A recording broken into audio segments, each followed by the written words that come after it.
Arpita recipe में तमारू स्वागत है। आज આપણે પૂરણપોળી બનાવીશું। પૂરણપોળી આમ બે રીતથી બનાવી શકાય છે, મહારાષ્ટ્રની રીતથી અને બીજી ગુજરાતી રીતથી। મહારાષ્ટ્રની રીતથી ચણાની દાળનો ઉપયોગ કરવામાં આવે છે, ગુજરાતી રીતથી તુવેરની દાળનો ઉપયોગ કરવામાં આવે છે। આજે આપણે ગુજરાતી રીતથી પૂરણપોળી બનાવીશું। તે દરેક નાના મોટા તહેવારમાં આપણે બનાવીએ છીએ। પૂરણપોળીને વેડમી પણ કહેવાય છે, ગળી પૂરી પણ કહેવાય છે। તો ચાલો બનાવીએ પૂરણપોળી। મારી ચેનલને સબસ્ક્રાઇબ કરો, બેલ આઇકોન પર ક્લિક કરો, ઓલ નોટિફિકેશન પર ક્લિક કરો જેથી તમને મારી ટેસ્ટી યમ્મી વાનગીની નોટિફિકેશન પહેલા મળી જાય।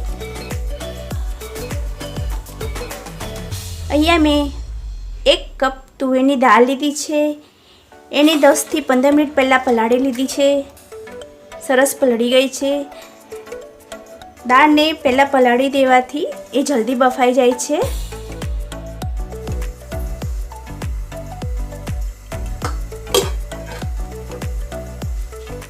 એમાં જે આ 1 કપ દાળ લીધી છે એટલું 1 કપ જ પાણી રેડવાનું છે આપણે।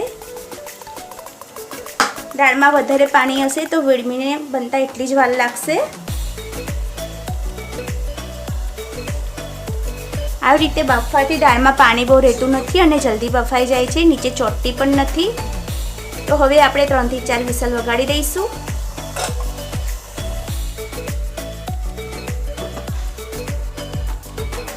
વિસલ થાય ત્યાં સુધી આપણે લોટ બાંધી દઈશું।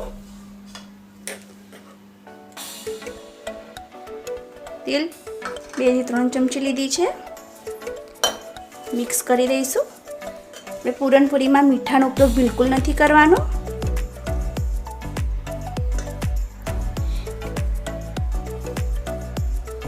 ધીરે ધીરે પાણી એડ કરીને લોટ બાંધીશું। રોટલીનો લોટ બાંધતા હોય એટલો ઢીલો લોટ રાખવાનો છે।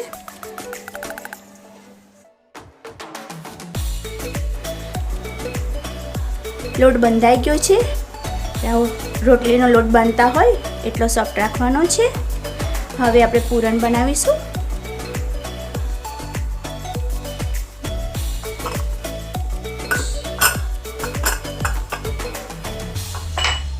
દાળ જોઈ લઈશું, આપણી બફાઈ ગઈ છે, સરસ બફાઈ ગઈ છે।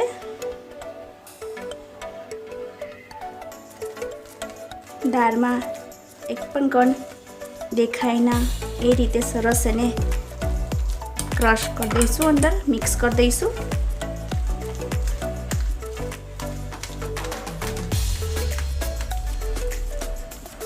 સરસ મિક્સ થઈ ગઈ છે, એક પણ કણ દાળનો દેખાતો નથી।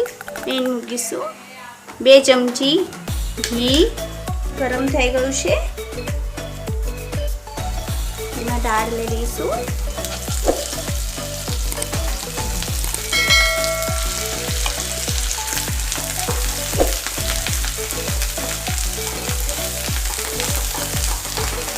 ગેસ ધીરો રાખીશું।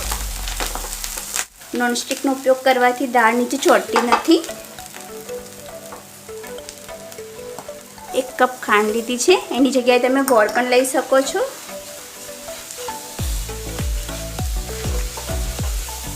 સરસ મિક્સ કરી દઈશું। અંદર જાયફળ અડધી ચમચી, અડધી ચમચી ઇલાયચી પાવડર કરી લઈશું।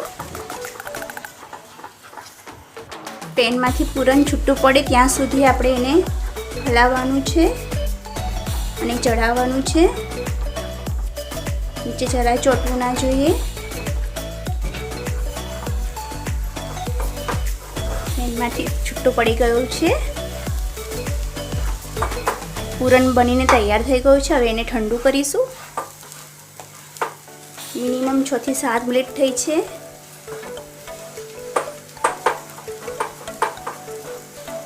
ગેસ બંધ કરી દઈશું।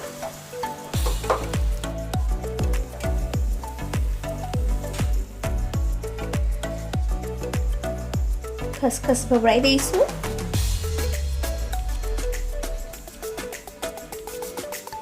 ખસખસ સરસ ટેસ્ટ લાગે છે અંદર પૂરણપોળીમાં।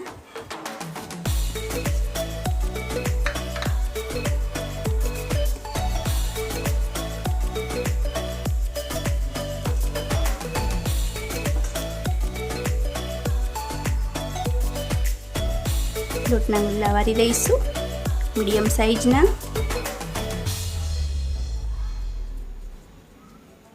એને આવી રીતે આપણે ગોળ કરી દઈશું.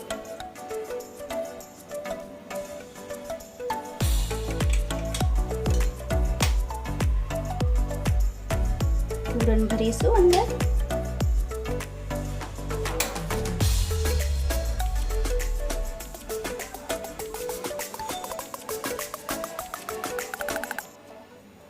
વધારાનો લોટ લઈ લઈશું.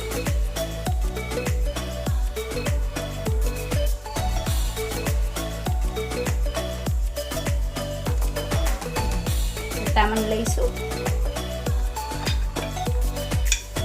હલકા હાથે વણીશું. બહુ વજન નથી આપવાનું.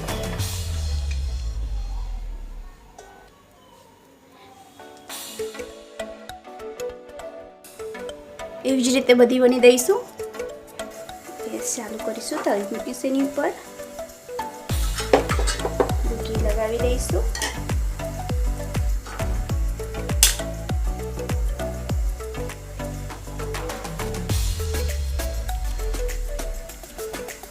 વણેલી વેડમી મૂકી દઈશું ઉપર. એક બાજુથી થોડી હલકી બ્રાઉન શેકાવા દઈશું, પછી પલટાવીશું. હલકી બ્રાઉન થઈ ગઈ છે અને પલટાવી દઈશું. ધીરો ગેસ કરી દઈશું.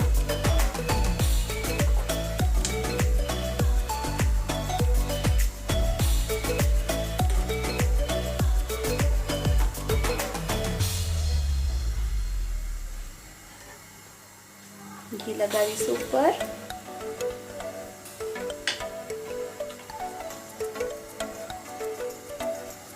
પલટાવી દઈશું.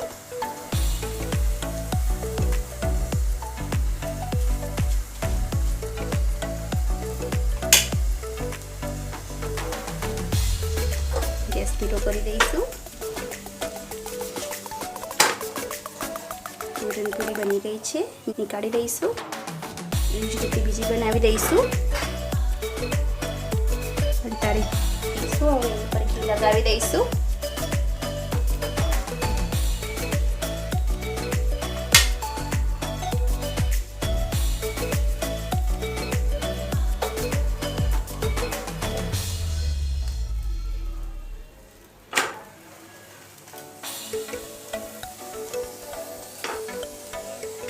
ઘી લગાવીશું. પૂરણપૂરીમાં ઘીનો ઉપયોગ વધારે થાય છે. જેટલું ઘી વધારે હોય છે એટલી સારી લાગે છે, ટેસ્ટી લાગે છે.